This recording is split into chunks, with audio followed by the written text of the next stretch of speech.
What up, Cardinals? It's your boy DJ. Just kidding, I'm not a DJ. I wish I was a DJ. It's Sandoval here. What's up, guys? Welcome back. Periods 1, 2, 3, 4, and 6. Welcome back, guys. I know it's an unorthodox spring break that we just had, but hey, break's a break, and we got to get back to work. As most of you should have heard already, we will not be returning to school this semester. We're going to be doing this online. So for that reason, as you can tell, I decided to step my game up and give you guys better videos. So hopefully these are entertaining. Hopefully you guys can learn from this, because at the end of the day, that's the most important thing. Okay. So again, don't forget to do the work. Everything's still on Canvas. It's pretty much just fill out the discussions, answer the questions, watch these videos, comment below. Let me know, for example, like today, let me know, write your name, and then I want to know what you ate for lunch. Simple, right? So write your name, what you ate for lunch. So yeah, what's up, guys? Again, Canvas is updated. Today's lesson is going to be a little bit more informational.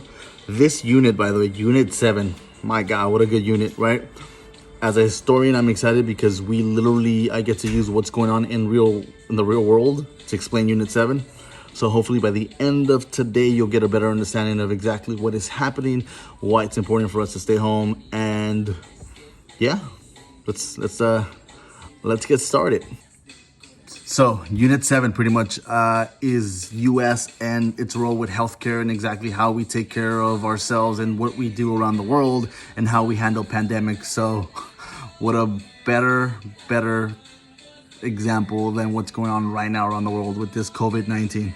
So before we actually get started, I just want to, again, reiterate the importance of you guys being productive. I think one of the biggest misconceptions right now is that everyone wants to kind of like lay back and do nothing, and I think you at this point in your life need to start to realize, like, no, I should be productive. I should not come out of this dumber than I already was, or slower than I should come out of this in the best condition I can possibly come out. And I think there's nothing better for your mental sanity than for you to be productive, learn, take your education seriously. And I get it, guys. I understand some of you guys have very complicated situations. Some of you guys have teachers who are complicating your life. Hopefully I'm one of the teachers who's trying to make your life a little easier, a little bit more entertaining. As you guys have noticed, I've tried to be more clown than I usually am. So hopefully you guys are enjoying these videos, having fun. But again, I think it's important for all of us to really grind through this and realize the importance of education, right? Because I think, one of the things we've all really highlighted and been exposed to during this time is the importance of having a job stability, a job that's going to pay you when you're not working, a job that's going to allow you to work at home. There's 6 million Americans filed for unemployment. 6 million Americans filed for unemployment. That's a lot of Americans, guys. So when you're sitting there thinking, oh, school doesn't matter, kind of does, right? I'm here. I'm getting paid to record myself to teach you guys. School does that, right? I went to school. It's allowing me to have an essential job that's going to continue to pay me throughout this. My roommate worked at Snapchat, set up his office right there in the kitchen. Central employee, he went to college. I'm not saying you need to go to college, but I'm saying most of the people who still get to work during this pandemic are college graduates. People who are not going to be affected financially. There's a lot of people. Some of you at home, your parents are struggling. Your parents got laid off. Your parents got less hours because they're working in places that aren't being sustained during this pandemic. And it's rough. It's hard. It's gonna be hard for a lot of us. But I think what's important right now is that you, as an individual, take this time to be proactive. Be a proactive member of society. Learn. Educate yourself. Take care. Rest. Be healthy. Right? Do some push-ups. Do some sit-ups. Some squats. Some lunges. Read. Learn. Come out of this smart. Don't try to use this as an excuse of why you're going to fail your classes, because I promise you, some of you are going to fail, and we're not going to give you any kind of empathy. Why? Because we're giving you the resources to be successful. So take this time, take advantage. let's take care of business. That's it. That's it, guys. Let's just take care of business. So, let's go.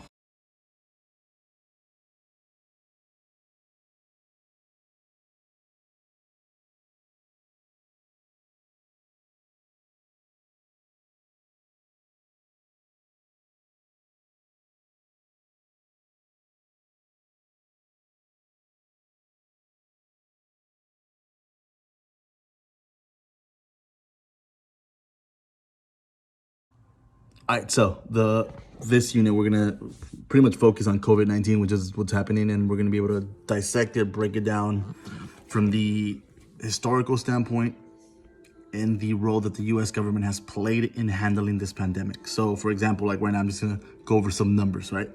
So there's about 1,414,000 confirmed cases globally. 81,000 people have died. When you look at the U.S., we have 387,547 cases in the U.S. There's 320 million people in the U.S. Okay, obviously some of you right now are rolling your eyes and you're saying, "Hey, why are we quarantined 387,000 people and there's 300 million people? That's not even a percentage." You know, some of you are gonna say, "Hey, like, but Sandoval, like, more people die from this, more people die from that. Like, why is this such a big deal? Blah, blah, blah. Like, but this isn't that serious, Sandoval. Like, la, da, da, da." You're right. You're right. You're absolutely right in the sense that more people die from other things globally annually, but 387 cases is in the last month. Okay, 387 in the last month, and those are confirmed cases. We don't know all the people who have it, who don't necessarily know that they have it. Okay, in California, we have 16,000 people confirmed, 397 people who are dead. You have California that has 40 million people in the state. We're the largest state, and currently we're fourth in the rankings of confirmed cases. California, we are kicking butt when it comes to this. Our Governor Newsom, has done a phenomenal job. He's pretty much taking care of business. We have done the best job out of every state when it comes to containing this. And we have to continue to do this because what we don't want to do is we don't want to overwhelm the system. That's what it comes down to, guys. And I think that's the part you guys are having trouble understanding. Why do I have to stay home? Oh my God, like, I want to go out. Like, who cares? I'm not going to get sick, blah, blah. Okay, hold up though. Like, it's not about you. It's not being selfish. It's not about you, okay? It's about making sure we don't overwhelm our hospitals. That's what it comes down to, okay? When you look at these numbers, 16,000 people. Cool, chill, right? Easy numbers, okay? Let me break it down before, right? So one of the things I wanted to look at is, because this is all information you can find online. We're gonna pick a hospital. Okay, let's focus on. We're gonna work on the city of Inglewood. There's about 100,000 people. 100,000 people in the city of Inglewood. 100,000 people. Cool. Let's say 1% of that population gets infected and has a serious case. 1%. What's 1% of 100,000? It's not a lot. Just 1,000 people. Cool. 1,000 people go to the hospital. It's not a lot. That's 1%. 1%. Why do I care? That's 1%. Okay. There's one hospital in Inglewood, right? Centinela. Centinela has 345 beds. Okay. That means the hospital can take care of 345 people. From those 345, only 40 of those beds are ICU, which means only 40 of those beds are actually capable of handling someone with a severe case. Do I have to mathematically break down that for you guys? If 1,000 people get sick, there's only 345 beds for them. That's 1%. That 1% that we're diminishing, that 1%, what happens is that 1%, 1,000 people go to that hospital gets overwhelmed.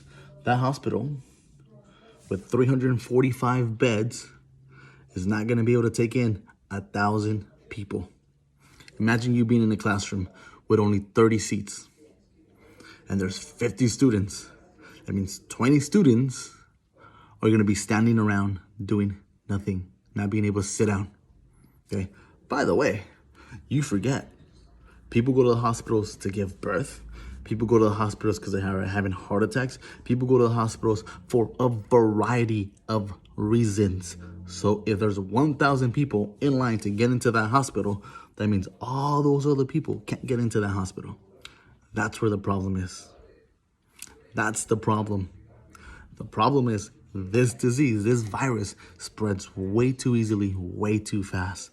That's the problem. Okay, so we need to make sure that we do our job, staying at home, which we have. We have been, when you look at the numbers, when you look at the statistic, California has slightly fixed that curve. We've slightly taken care of business, and we're going to continue to do it by staying at home until the end of May, hopefully.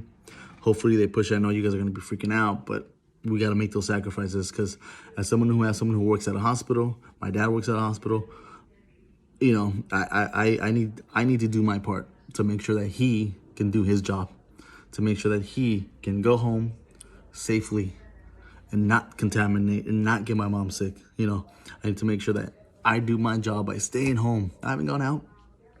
You know, I've gone to the grocery stores. I haven't visited friends. I haven't visited, like, I'll swing by and pick up stuff from my mom's, but that's about it. Don't spend more than a minute there. You know, so I think we have to be able to make these sacrifices. I know it's rough, but that's just the way, you know, that's just the way it goes. So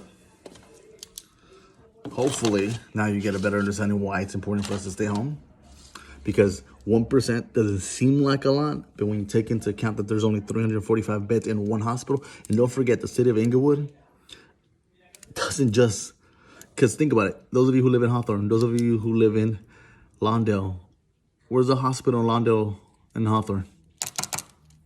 Oh, there isn't one. So you got to go somewhere else. You got to go to Torrance. You got to go to Inglewood. You got to go find your Kaiser somewhere. Yeah. Yep. There's 4 million people, 6 million people in LA. Yeah, it's a lot of people, not a lot of beds. This spreads fast, and that's what worries. So I think one of the things I want to focus on right now is something called federalism. Federalism, which essentially pretty much states how states and the federal government deal with each other. As you guys probably haven't paying attention, Trump says one thing, but he's not really doing a lot. So a lot of you are like, well, why isn't he doing anything? He's useless. Because there's something called federalism. So the U.S. government falls under the thing called the doctrine of shared sovereignty, which means that the federal government doesn't necessarily tell everything to the states. So the states don't do everything that the federal government does. The 10th Amendment in the Constitution pretty much says, hey, whatever it's not in the Constitution is up to the states. So under federalism, every state is going to take care of their own people. This is exactly what you are seeing now. California is going to do their own thing because that's how the Constitution is set up. So the governor in California has complete control over what's happening. Can he ask the federal government for help? Absolutely. Should the federal government help? Yes. But in reality, they can't necessarily force every state to do what they want to do.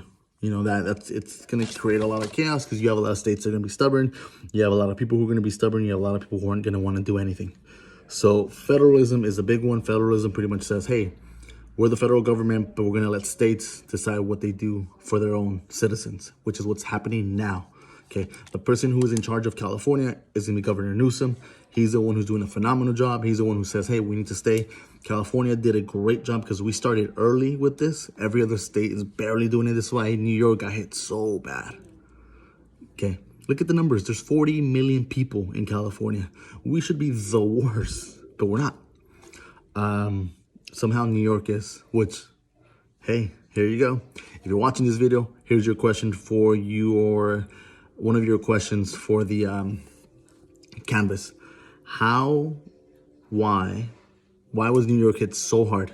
Okay, I need you to look up how the city of New York is set up, look up how people in New York live, look up their population. Why was the city of New York hit so hard? There is 138,000 confirmed cases in New York. Why? Why are there so many cases? 138,000 for a state that has 20 million people, compared to California with double that only has 16,000. Why was New York hit so hard? What's so special about the way the city is built that allowed this virus to spread so fast? So that's what you're going to be answering on the discussion today. So that's the question for the discussion. I'll post that discussion, but I'm not going to write the question, because the question is, why was New York hit so hard during this pandemic? How was the city affected based on how it was built? Okay, so what special circumstances led to the spread of the COVID-19 in the city of New York so bad? What else did I want to talk about? So federalism, back to federalism. We have something called cooperative federalism, which pretty much means that the states and federal government are working together.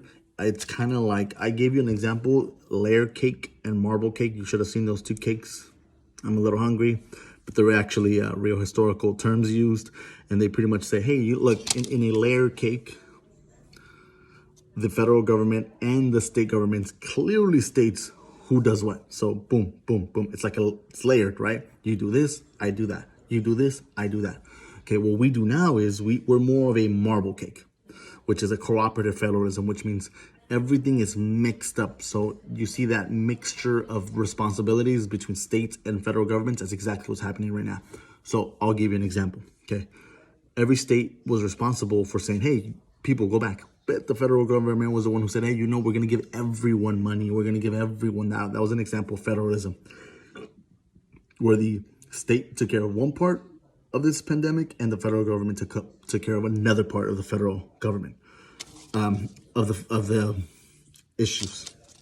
So let's see. Boom, boom, boom. Cool. I think we are covered everything that I needed to cover. So again, to reiterate, the virus is a big deal. We need to make sure we do our part. We need to make sure we are staying home. We need to make sure we do not, and this is the big part, do not overwhelm the system, the healthcare system. We need to make sure we do not overwhelm these hospitals that don't have enough, because I know for you guys, 1%, 1%, I'm not going to get it. 1%, what? I'm not going to get that virus. You're right. But there's 20 million people, 40 million people living in the state. What am I saying? 40 million people in the state. 4 million people live in the city. 4 million. What's 1% of 4 million? That's a lot of people. Okay. Look at our cities. Hawthorne has 100,000 people. Inglewood has over 100,000 people living there. There's only 345 beds. So we need to make sure we do our part. Okay. The federal government is going to do their part. The state government is going to do their part. And that relationship is called federalism. Okay. It's the doctrine of shared sovereignty. We have something called cooperative federalism, which pretty much means that they're working together. And it's more of a marble cake, which is why we've established this quarantine, which is why the federal government is making these claims and these recommendations for us to follow. Again, everything's a recommendation, so technically you don't have to follow this, but they are going to slowly become laws. So make sure you stay home and stay safe. So again, to those of you who are going to be doing your discussion today, the question is simple. Why was New York hit so heavily? Why are there 138 cases in New York while the rest of the U.S. has way less? Okay. What's so special about New York? The way the city was built, the way the city is set up, the way people live, the way that people commute. You're going to have to research that, and I need you to respond to that in your discussion board. That's going to be discussion for today. That's discussion number 6. Discussion number 6. So take care of that. And peace.